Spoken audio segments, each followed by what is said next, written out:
दोस्तों, आप सभी का स्वागत है।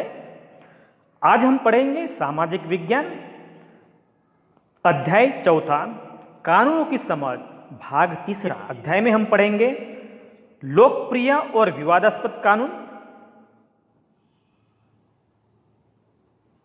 नगरपालिका कानून, नागरिकों की भूमिका, विवादास्पद कानून के विरोध में अनशन एवं चानो शर्मिला का हम परिचय करेंगे और विवादास्पद कानूनों में आंदोलन।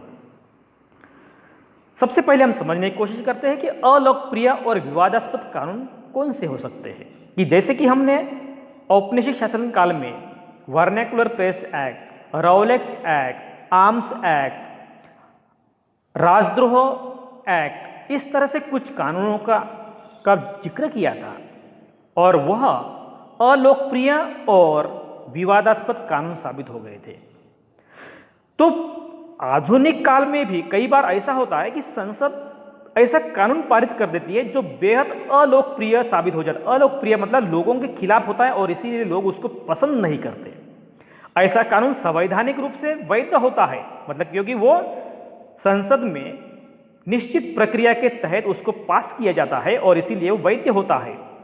लेकिन कानूनन सही भी हो सकता है, लेकिन फिर भी वह लोगों को रास नहीं आता, क्योंकि लोगों को संदेह होता है कि उसके पीछे सरकार की नीयत सही नहीं है और इसीलिए लोग उसका विरोध करते हैं। मतलब वह अलोकप्रिय और विवादास्पद कानून बन जाता है। लोगों के हितों के खिलाफ कानूनों की आलोचना की जाती है। जब कोई कानून लोगों के खिलाफ होता है, लोगों के हितों के खिलाफ होता है, लोगों को परेशान करता है, ऐसे कानूनों की आलोचना लोगों द्वारा की जाती है और लोग मांग करते हैं कि इस कानून को सुधारे, इस कानून में कुछ सुधारना लाए या इस कानून को रद्द किया जाए।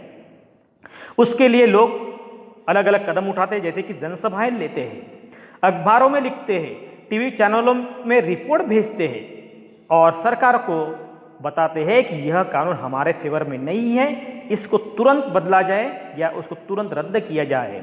लोकतंत्र में आम नागरिक संसद द्वारा बनाए जाने वाले दमनकारी कानूनों के बारे में अपनी असहमति व्यक्त कर सकते हैं, क्योंकि हमको आज़ादी है। जो कानून हमको पसंद नहीं है उसके बारे में उसकी आलोचना करने का हमको अधिकार दिया गया है, यह हमारा अधिकार है। जब बहुत सारे लोग यह मानने लगते हैं कि गलत कानून पारित हो गया है, तो संसद के ऊपर भी उस कानून पर दोबारा विचार करने का दबाव पड़ता है, क्योंकि संसद लोगों के लिए रिस्पॉन्सिबल होती है, जिम्मेदार होती है, लोगों को उनको जवाब देना पड़ता है और इसीलिए सरकार को दोबारा विचार करना पड़ता है। सरकार पर जब दबाव बढ़ने लगता है तो वह कानूनों को दोबारा दुरुस्ती करने की कोशिश करते हैं। यहां हम एक उदाहरण समझने की कोशिश करते हैं कि जब कोई भी कानून विवादास्पद होता है, लेकिन एक कानून कुछ लोगों का भला करते हैं तो किसी का नुकसान करते हैं। तो यहां हम देखते हैं कि एक स्थानीय कानून है जो नगरपालिका द्वारा बनाया गया है। जैसे कि नगरपालिकाओं की सीमाओं के भीतर जगह के इस्तेमाल से संबंधित कुछ नगरपालिकाओं के कानून होते हैं, जैसे कि पटरी पर दुकान लगाने और फेरी लगाने को गैर कानूनी घोषित किया जाता है। और सार्वजनिक, ये भी सत्य है कि सार्वजनिक स्थानों को साफ सुथरा और खुला रखने के लिए कुछ कानून भी जरूरी होते हैं। लेकिन पटरी वाले और फेरी वाले, इनका जो काम है, इनकी जो जरूरत होती है, बड़े शहरों में बहुत ही महत्वपूर्ण होती है, क्योंकि बड़े शहरों में रहने वाले लाखों लोगों को जरूरी चीजें और सेवाएं बहुत सस्ती कीमत पर और कुशलतापूर्वक ये पहुंचाते हैं और इसीलिए इनकी भूमिकाओं को हम नज़रअंदाज नहीं कर सकते और इसी से उनकी रोजी रोटी भी चलती है। लेकिन जब सरकार इस तरह से कानून बनाते हैं कि वह किसी सीमाओं के भीतर, मतलब जैसे कि मतलब फ्लैट होते हैं, कोई मतलब अपार्टमेंट होते हैं, इस इलाकों में वो ना जाए, किसी कॉलोनी में उनको प्रतिबंधित किया जाता है, तो इनके रोजी रोटी का सवाल निर्माण हो जाता है। अगर कानून किसी समूह की हिमायत करता है, मतलब क्या है, लोगों को अच्छी तरह सुविधा मिलनी चाहिए। जैसे कि मतलब शहरों में फुटपाथ होते हैं, फुटपाथ पर यह अपने दुकानें शुरू कर देते हैं। अभी जब दुकानें शुरू हो जाती है तो फुटपाथ पर होने की वजह से रास्ते से आने जाने वाले लोगों के लिए दिक्कत हो जाती है, वहातुक सुविधाओं में दिक्कत आती है, समस्या निर्माण होती है। तो इस तरह से जब कानून बनाया जाता है कि फुटपाथ पर कोई दुकान नहीं लगाएंगे, तो यह फेरी वाले या पटरी पर दुकान लगाने वाले, फुटपाथ पर दुकानें लगाने वाले, इन लोगों के सामने उनकी रोजी रोटी की समस्या निर्माण हो जाती है। दूसरे समूह की उपेक्षा करता है तो उस पर विवाद खड़ा होता है और यह टकराव की स्थिति भी पैदा हो जाती है। और जब लोग सोचते हैं कि ये संबंधित कानून सही नहीं है तो वह अदालत की शरण में जा सकते हैं। और जब यह प्रकरण कानून के सामने मतलब अदालत में जाता है और कानून अगर संविधान के खिलाफ है तो वह संशोधन कर सकते हैं और या उसको रद्द भी किया जा सकता है, क्योंकि जब हम कानून के शरण में जाते हैं तो कानून सही है या नहीं है इसका फैसला अदालत में किया जाता है। और इस तरह से सरकार पर दबाव बनता है कि वह कानून लोगों के हित में होना चाहिए, इस तरह से बनाया जाए। यह सुझाव अदालत द्वारा सरकार को दिया जाता है। जब कानून बनते हैं तो नागरिकों की भूमिका बहुत ही महत्वपूर्ण होती है। यह हम समझने की कोशिश करते हैं कि नागरिकों की भूमिका प्रतिनिधियों के चुनाव के साथ खत्म नहीं होती कि जैसे कि हमने लोगों को अपने प्रतिनिधि को चुनने के लिए वोट डाले और हमारी भूमिका समाप्त हो गई, ऐसा नहीं होता। अखबार एवं संचार माध्यमों के जरिए हमारे सांसद क्या कर रहे हैं इस पर नज़र हम रख सकते हैं। हम अपने ओपिनियन, हम अपने मत, अपने विचार अखबार और टीवी चैनलों पर रख सकते हैं, यह हमारा अधिकार है। अगर वे सही काम नहीं कर रहे तो हम उनकी आलोचना कर सकते हैं। लोगों की हिस्सेदारी जितनी ज़्यादा होगी उतना ज़्यादा उत्साह जब ज़्यादा उत्साह हम दिखाएंगे उतना ही संसद को अपना काम सही ढंग करने में मदद मिलेगी। तो इसका उदाहरण हम देख सकते हैं कि जैसे कि रोजा पास का एक उदाहरण है कि वो हम समझने की कोशिश करते हैं।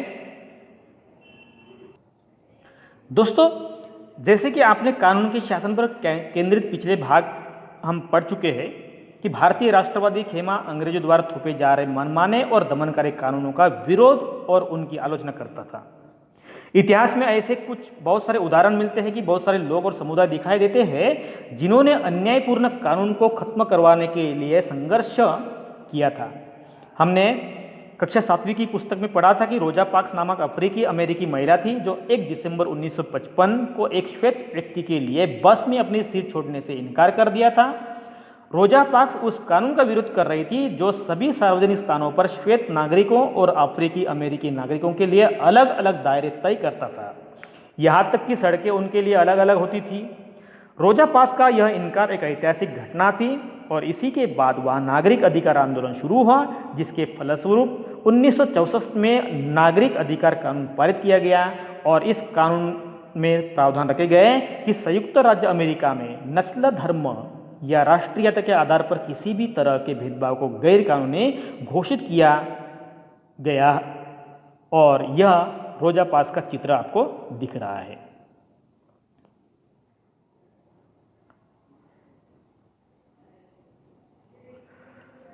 दोस्तों, यहाँ एक चित्र दिखाया गया है कि एक महिला अस्पताल में भर्ती की गई है और उसको नाक में नली डालकर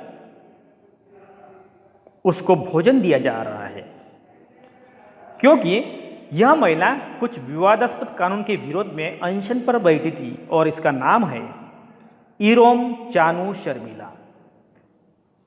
इसके बारे में जानकारी हासिल करते हैं कि जैसे इरोम चानू शर्मिला कौन थी। इसका जन्म हुआ है 14 मार्च 1972 को। यह मणिपुर की रहने वाली मानवाधिकार कार्यकर्ता है जो पूर्वोत्तर राज्यों में सशस्त्र बल विशेष शक्तियां अधिनियम 1958 को हटाने के लिए लगभग 16 वर्षों तक उन्होंने 4 नवंबर 2000 से लेकर 9 अगस्त 2016 तक भूख हड़ताल पर रही थी। तो ये थी मणिपुर की मानवाधिकार कार्यकर्ता। इसको आयरन लेडी के नाम से भी पहचाना जाता है कि इरोम ने अपनी भूख हड़ताल तब की थी जब वह 2 नवंबर के दिन मणिपुर की राजधानी इंफाल के मालोम में असम राइफल्स के जवानों के हाथों 10 बेगुनाह लोग मारे गए थे। उन्होंने 4 नवंबर 2000 को अपना अनशन शुरू किया था और इस उम्मीद के साथ उन्होंने 1958 से अरुणाचल प्रदेश, मेघालय, मणिपुर, आसाम, नागालैंड, मिजोरम और त्रिपुरा में 1990 से जम्मू कश्मीर में लागू armed force special power act जिसको AFSPA अपस्पा को हटाने में वह महात्मा गांधी के नक्शे कदम पर चल कर कामयाब रहने की वो कोशिश कर रही थी।